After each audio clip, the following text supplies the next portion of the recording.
Hello friends, welcome back to my channel. So இன்றைக்கி வந்து நம்ம என்ன வீடியோ பார்க்க போகிறோம்னு பார்த்தீங்கன்னா, லாஸ்ட் வீடியோலேயே சொல்லியிருந்தால இந்த மாதிரி ஆஸ்கர் நான் வாங்கலான்னு இருக்கேன்னு சொல்லி, நான் அதனால் நியூ இயருக்கு பிளான் போட்டிருந்தோம் வாங்கலான்னு. அப்போது ஒரு அக்வாரியம் போயிருந்தோம்.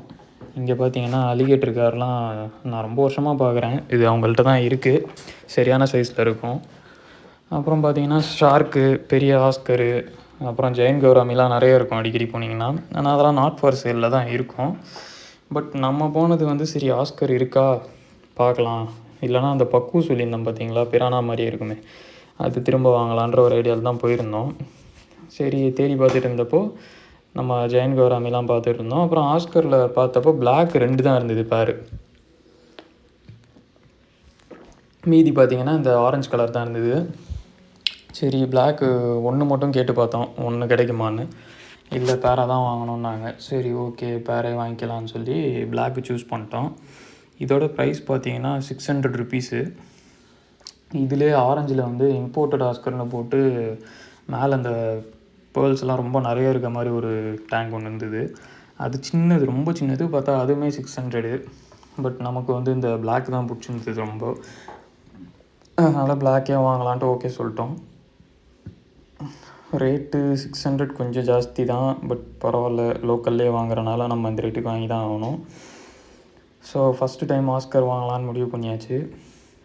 ஆனால் இதுக்கு டேங்க்கோ இல்லை மோட்டரோ எதுவுமே கிடையாது. ஏன்னா ஜெயின் கௌராமி இப்போ நம்ம வாங்கின டேங்க்கில் தான் வச்சுருக்கோம். இன்னொன்று வந்து நம்மக்கிட்ட ஒரு சின்ன கிளாஸ் டேங்க் இருக்குது, உங்களுக்கு தெரியும். அதில் தான் போன வீடியோவில் லைஃப் ஃபீட்லாம் வச்சுருந்தேன். ஸோ அதுக்கப்புறம் என்ன பண்ணேன், லைஃப் ஃபீட் எல்லாத்தையுமே அலிகேட்டர் டேங்க்குக்கு மாற்றிட்டு அந்த சின்ன டேங்க் எடுத்து க்ளீன் பண்ணி அதை ரெடி பண்ணலாம் அப்படின்ற ஒரு ஐடியாவில் தான் ஆஸ்கரே வாங்க போனோம். ஸோ பிளான் பண்ண மாதிரி ஆஸ்கரும் வாங்கிட்டோம். வாங்கிட்டு வீட்டுக்கு எடுத்துகிட்டு வந்ததுக்கப்புறம் டேங்க் செட் பண்ணலான்ட்டு எல்லாத்தையும் ரெடி பண்ணிட்டு இருந்தேன். ஸோ அதுக்கு முன்னாடி ஒரு ஏர் பம்ப் மட்டும் வாங்கிக்கலான்னு சொல்லிட்டு ஒரு ஏர் பம்ப் ஒன்று, அப்புறம் டியூப் ஒரு 2 மீட்ரு, திரும்ப ஒரு ஸ்டோன் ஒரு 2 வாங்கிக்கிட்டேன். ஏன்னா இப்போ சின்ன டேங்க்கில் வந்து நம்ம கௌராமி போட்டு பெரிய டேங்க்கில் ஆஸ்கர் போட்டுடலான்னு. அங்கே பார்த்தீங்கன்னா ஒரு அரோனா ஃபுல் ஸ்ட்ரெஸ்ஸில் இருந்தது. இப்போ காமிச்சிருந்தேன் பார்த்தீங்களா, நம்ம கிட்டே போனாலே மேலே டாப் உடச்சிட்டு வெளில வர மாதிரி பயந்துருந்தது. அதனால் நான் அதை அவ்வளோவா டிஸ்டர்ப் பண்ணல, வீடியோ லைட்டாக எடுத்துகிட்டு வந்துட்டேன். ஸோ நம்ம ஆஸ்கரை வாங்கிட்டு வீட்டுக்கு கிளம்பிட்டோம். இப்போ பார்த்திங்கன்னா நம்ம திரும்ப வேலையை ஆரம்பிக்கணும். இந்த டேங்க்கில் உள்ள ஜெயின் கௌராமியோட தண்ணியோடு சேர்த்து அந்த சின்ன டேங்க்குக்கு மாற்றணும். புது தண்ணியில் டக்குன்னு மாற்றி விட முடியாது. அதனால் என்ன பண்ணேன், ஃபஸ்ட்டு தண்ணியை வந்து சின்ன டேங்க்கு ட்ரான்ஸ்ஃபர் பண்ணிடலான்னு சொல்லிட்டு இதில் உள்ள தண்ணியை ட்ரான்ஸ்ஃபர் பண்ணி அந்த குட்டி டேங்க்கையுமே க்ளீன் பண்ணி வச்சிட்டேன். இது சொல்லியிருந்தேன் பார்த்தீங்களா, 2 மீட்டர் டியூபு, அப்புறம் ஒரு 2 ஸ்டோனு, அப்புறம் ஒரு கனெக்டர் கீ. ஏன்னா ஒரு மோட்டரில் தான் 2 டேங்க் கனெக்ட் பண்ண போகிறோம். ஸோ எந்த அளவுக்கு வந்து ப்ரெஷர் இருக்கும், 2 டேங்க்குக்குமே இது சரியாக இருக்குமா, இல்லை 2 மோட்டர் வாங்கணுமான்னு யோசனையில் தான் வாங்கினேன். பட் ஆனால் பரவாயில்ல, நல்லபடியாக ஒர்க் ஆகிடுச்சு. ஸோ எப்பவும் போல் டியூப்பை போட்டு இதில் ஃபஸ்ட்டு கீழே உள்ள டஸ்ட்டெல்லாம் எடுத்துகிட்டு இங்கேயே வச்சு இதை க்ளீன் பண்ணிடலான்ட்டு டஸ்ட்டெல்லாம் எடுக்க ஆரம்பிச்சிட்டேன். ஜெயின் கௌராமிக்கு ஈரல் போடுறனால அதுவுமே கொஞ்சம் நல்லா வேஸ்ட் நிறைய தான் இருக்குது.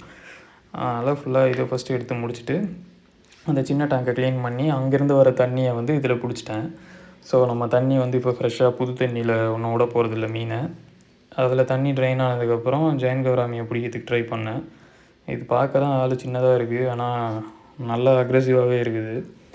ஸோ இதை பிடிச்சிட்டு நம்ம சின்ன டேங்க்கில் ட்ரான்ஸ்ஃபர் பண்ணி விட்டுட்டு அந்த பெரிய டேங்க் சொல்லியிருந்தேன் பார்த்தீங்களா, அதான் அந்த ஜெயின் கௌராமியோட டேங்க்கு, அதை எடுத்து இப்போ தேய்ச்சி க்ளீன் பண்ண ஆரம்பித்தேன். க்ளீன் பண்ணிவிட்டு இதில் நம்ம புதுசாக தண்ணி பிடிக்கணும். அதனால் பிடிச்சிட்டு நம்மளோட ஆஸ்கரோட கவரை தூக்கி அதில் வச்சிடலாம் அப்படின்னு இருந்தேன்.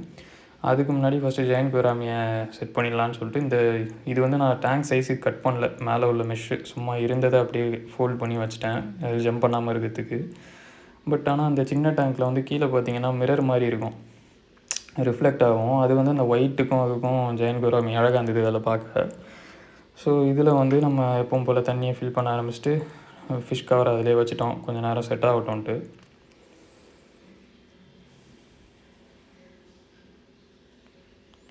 ஸோ தண்ணி கொஞ்சம் கொஞ்சமாக ஏறிட்டு இருந்தது.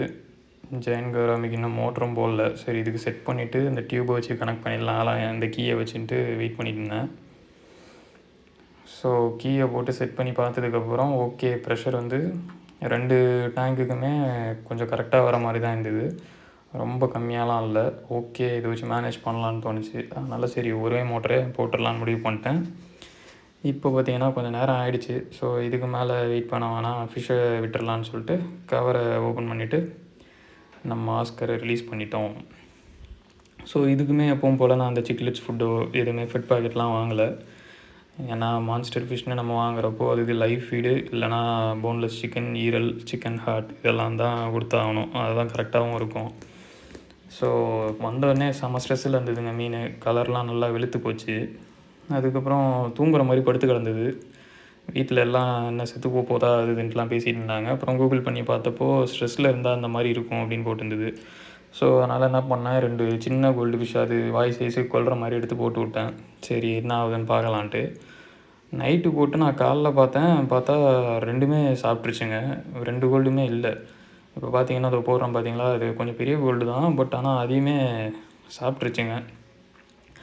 நெக்ஸ்ட் டே காலைல நான் என்ன பண்ணேன், எப்பவும் போல் நம்ம ஜெயன் கௌராமிக்கு ஈரல் ஃபீட் பண்ணுவோம் ஒரு சின்ன பீஸ். அதை போட்டோன்னே எப்படி வந்து சாப்பிடும் பாருங்களேன். பாருங்கள் வந்து டக்குன்னு தூக்கிட்டு போயிடும். ஸோ இது ஈரலுக்கு இப்போ நல்லா செட் ஆகிடுச்சு. அதனால் நெக்ஸ்ட் டே காலைல ஜெயன் கௌராங்கி ஃபீட் பண்ணிட்டு திரும்ப அதே மாதிரி ஒரு 2 கோல்டு ஃபிஷ் எடுத்து போட்டு பார்க்கலாம், இப்போ சாப்பிடுதா கண்ணு முன்னாடின்னு பார்க்கலான்னு போட்டு பார்த்தேன். என்ன ஆகுதுன்னு பாருங்கள் நீங்களே.